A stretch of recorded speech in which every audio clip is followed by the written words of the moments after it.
Since my parents are moving in with us, his unexpected requests caught me off guard in the house we've shared. I was taken aback to be told such a thing. I hesitated but managed to request some time to pack. Can you wait until tomorrow? I asked. That was my response after some thought. Coldly, he replied, Fine, I'll stay in a nearby hotel until then. I don't want to see your face. I wondered where he planned to get the money for the hotel from our joint account, but I decided not to ask him right then and remained silent. If you leave any of your stuff, I'll throw it away, he said as he opened the door. I watched him leave and let out a deep sigh. I'm the one paying $1,800 a month for the house mortgage. Sometimes I wondered if he truly understood that. I pulled myself together and contacted our daughter Anna. Anna, I need to leave the house for a bit. Can I stay with you for a while? Sure. I'll come pick you up tomorrow. Thank you so much, I replied, feeling grateful for her words. I dialed another number.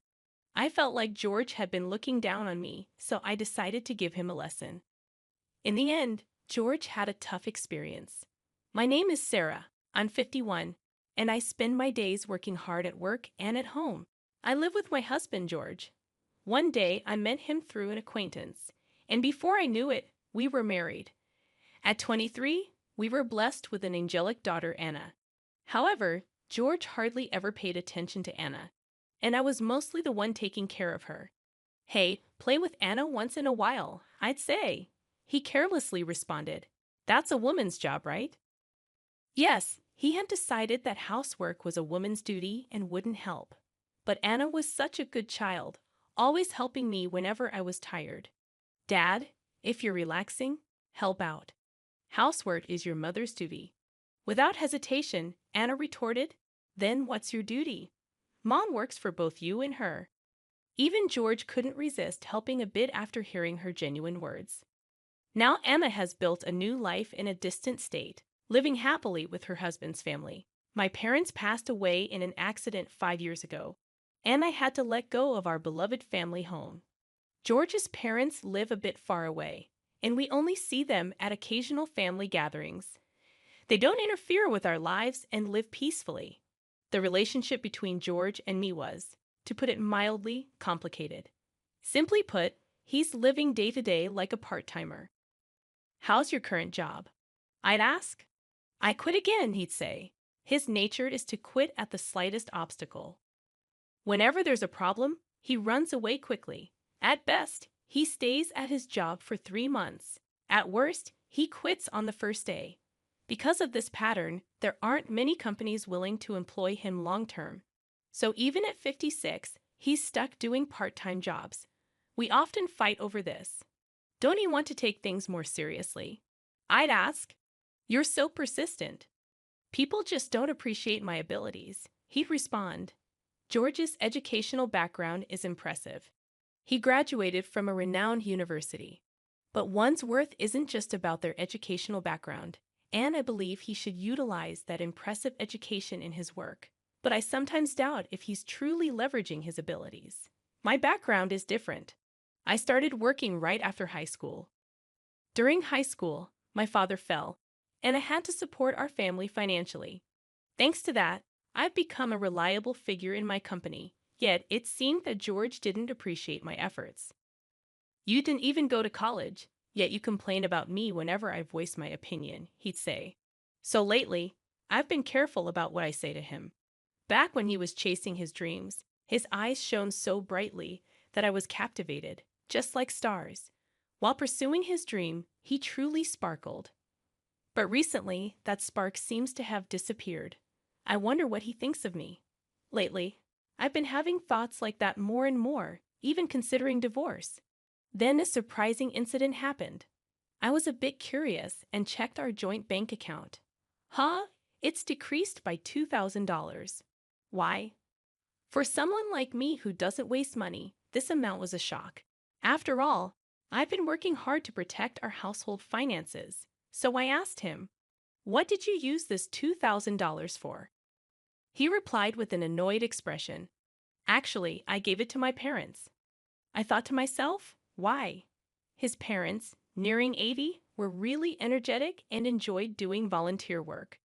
I had never heard that they were in trouble, so I was surprised. I always considered his parents to be dependable. They've helped us in the past, but I never imagined they'd need our help. I couldn't hide my shock and surprise that he spent $2,000 for his parents. When I asked, "Why did you spend so much money?"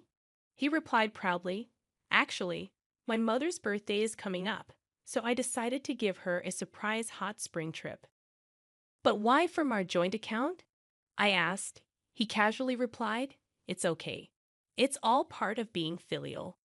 I was a bit angry and said, "Shouldn't you have used your own pocket money?" He's always like this, using the money I save up without any hesitation. Like this house, for instance. He committed to it without consulting me. When I was worried about the payments, he reassured me by saying, "You have a steady job, so it should be fine, right?" Even though the house was bought in my name, he seems to brag to his friends that it's his. Honestly, I've been feeling worn out by his attitude. "You're my wife. Just follow my directions," he said, looking displeased, and then he went to his room. Whenever something went amiss, he locked himself away.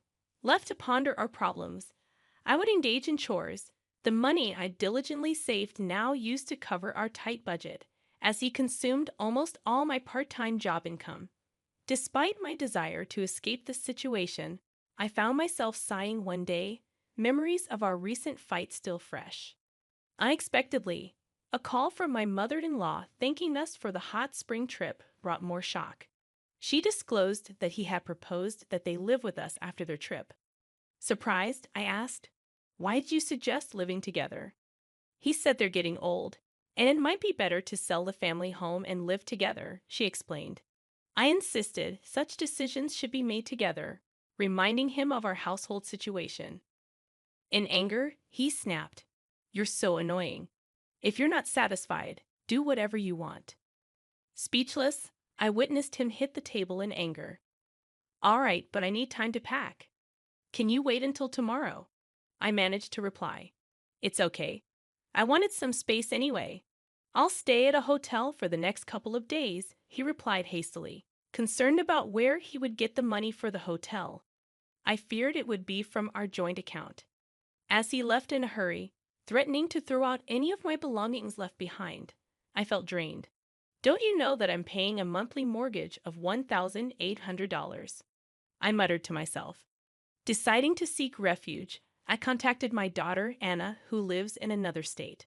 "Hello, Anna. You won't believe what happened," I began, and she responded with her usual kindness. As I explained the sudden arrival of his parents and his demand for me to leave, Anna expressed her shock. "That's troubling, but if there's any way I can help, let me know," she reassured. Her comforting words lightened my heart. I was wondering, can I stay at your place for a bit? "Of course, don't even ask. You're always welcome," Anna replied warmly. Grateful for her support, I took a deep breath. After hanging up, I decided to go to Anna's place, but it wouldn't end there. I had my own plans, so I made another call to solve one more problem. It seemed like he was underestimating me, and if that was the case, maybe I'd give him a little surprise. The next day, George found himself in a much more difficult situation than expected. His home, once a source of stress, now felt like a true sanctuary for the soul. For the first time in a while, I had a genuinely relaxing moment. Taking a break from work, I enjoyed some me time, basking in the warmth of my daughter and her husband's family, who warmly welcomed me. The bond within the family felt incredibly special, especially after my mother-in-law's passing.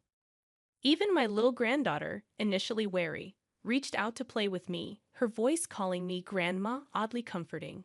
In the midst of this peaceful time, my mobile rang, and looking at the notification, I thought to myself, I knew it. I answered, and George, sounding frantic, asked, "What happened?" "The house is a mess." Suppressing a chuckle, I replied, "That's because, like you said, I removed almost everything." Perplexed, he inquired, "What do you mean, almost everything?" I explained that I had contacted a friend running a waste collection service, and they helped me clean out furniture and appliances. Recyclable items went to a trusted recycling shop, and non recyclables were properly disposed of.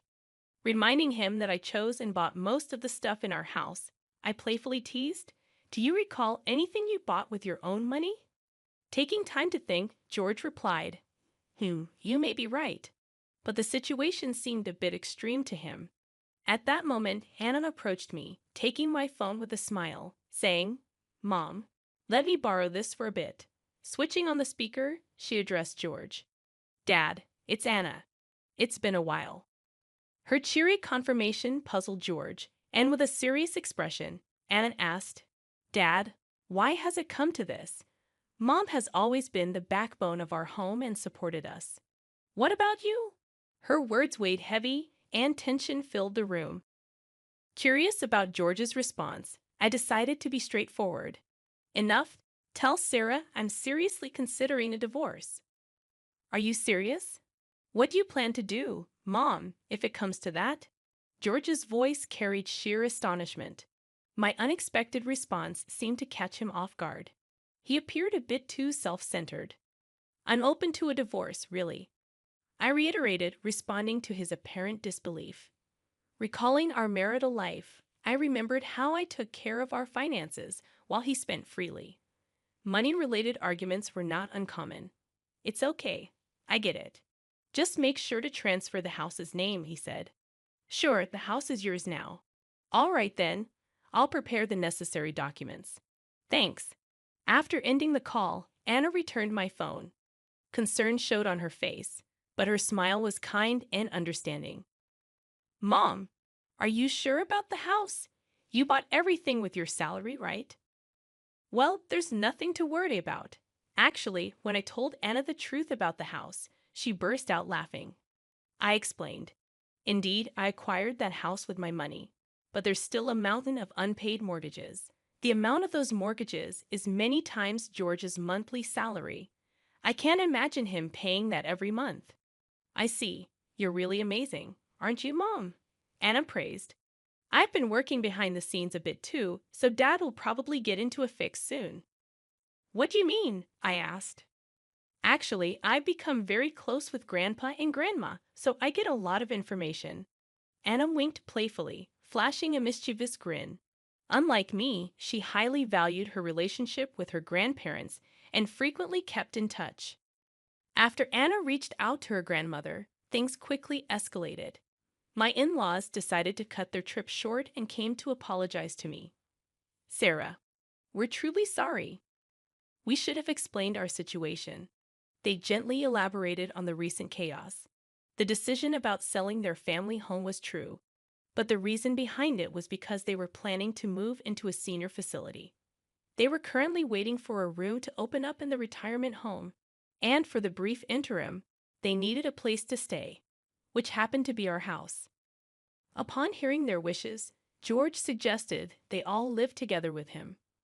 Although my in-laws were worried about causing me inconveniences, George told them Sarah fully agrees. In fact, she suggested it. Thus, they seemed convinced to move in.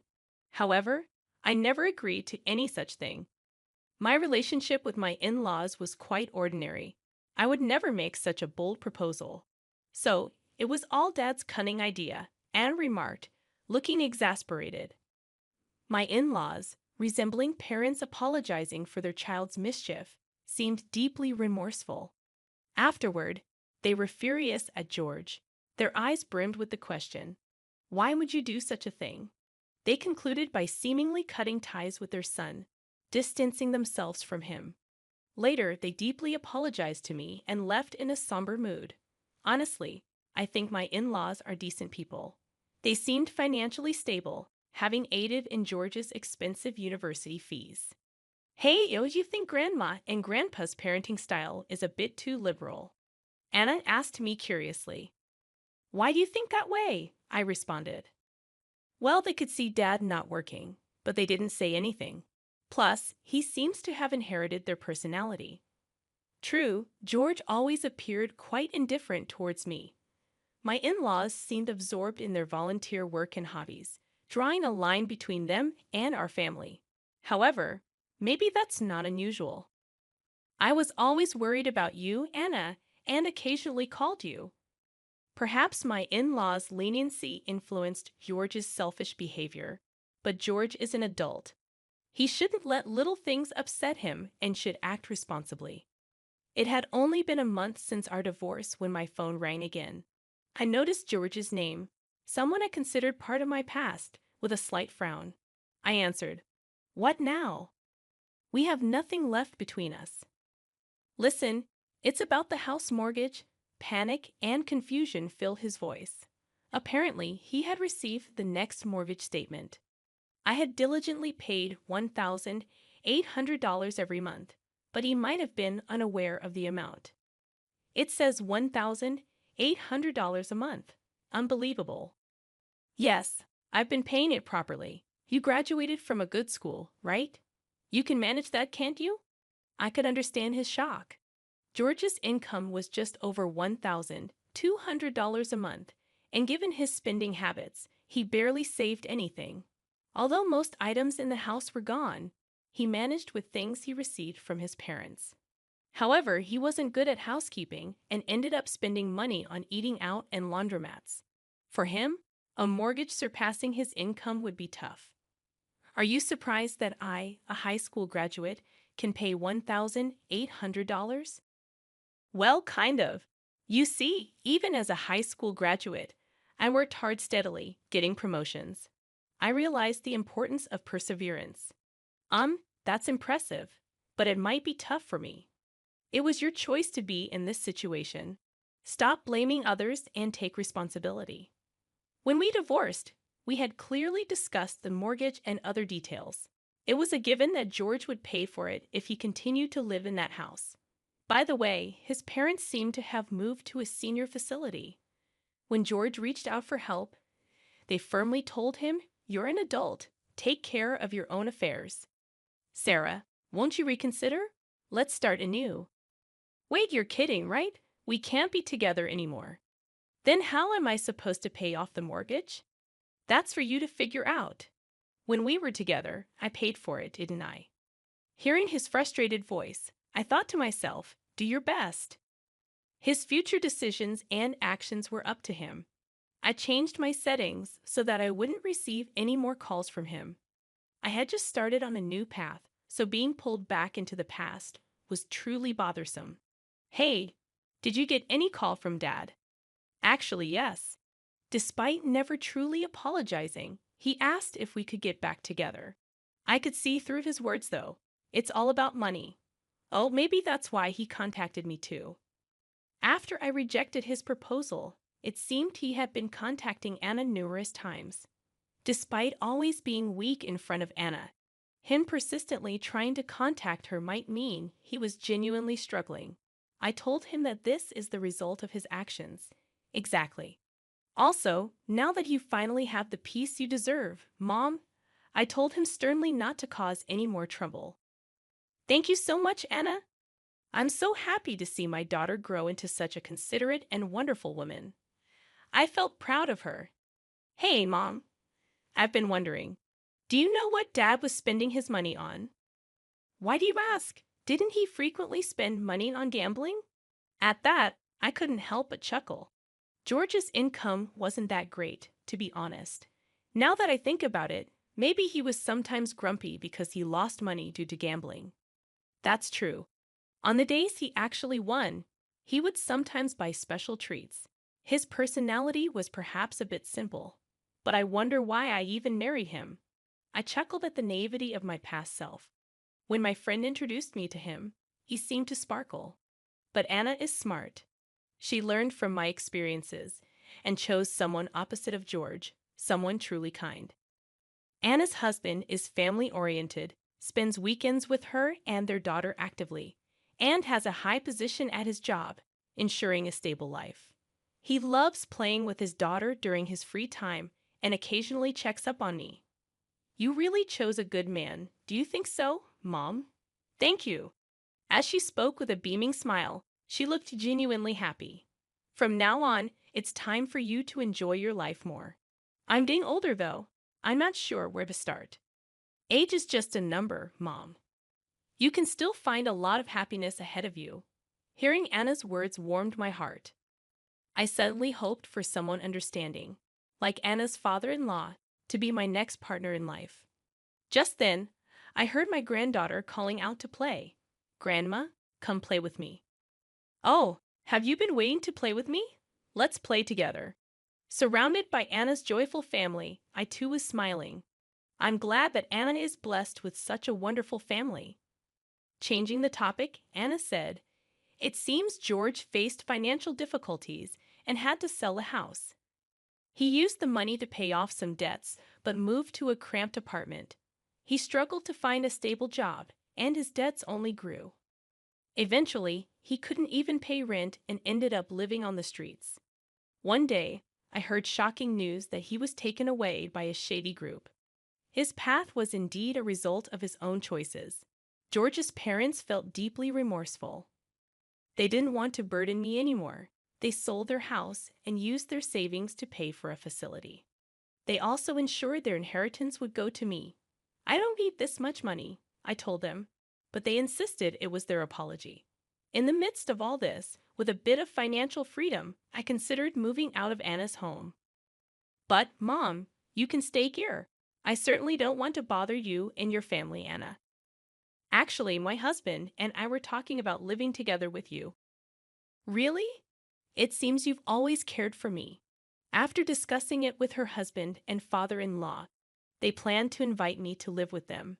And then I received the invitation at just the right time. So, Mom, don't be too concerned. Just have fun playing with the kids, okay? Thank you, Anna. My granddaughter had taken a real liking to me due to Anna's husband's background of being raised in a single-parent household with his father. He warmly welcomed me into their home, and his father-in-law also expressed his wish for me to live happily. With that kind gesture, I decided to move in with them. Previously, money was tight, so I had to work. But now, with the help of Anna, her husband, and her father-in-law, things have become much easier. And here's some exciting news. Anna is expecting her second child. In the meantime, I've been helping around the house, playing with my granddaughter, and spending my time that way. Anna's father-in-law also helps with household chores just like me, so we have a fun time together doing things around the house. Whenever I do something, the family always says thank you, and that makes me very happy. Unlike my previous husband, this family openly expresses their gratitude each time. I truly feel fortunate. When asked how I get along with my father-in-law, I replied with a smile. I want to spend my life with him forever. That's good. It feels like a new family, Anna said gently, rubbing her belly. With Anna in my life, everything has become much brighter. Meeting her might be the only thing I'm thankful for regarding George. Oh, with that thought, I'm motivated to do my best for my family today as well. Sarah, if you'd like, I want to walk through life with you from now on. How does that sound? Are you sure about me? If so, of course. Let's be together. I responded to his words like this. I've regained my confidence. I was on the verge of forgetting my own worth, but his words made me realize its value again. I believe that as a family, we'll face many happy moments and challenges together from now on, and that truly warms my heart.